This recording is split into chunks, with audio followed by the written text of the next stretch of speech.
હાથમ, ગામ આપણું હાથમ.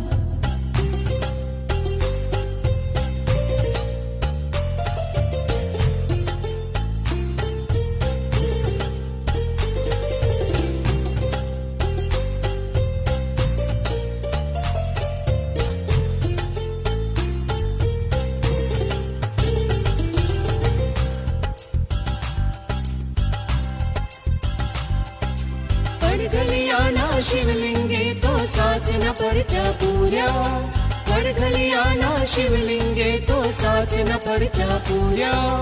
નીલકંઠ મહાદેવની રક્ષા કરવા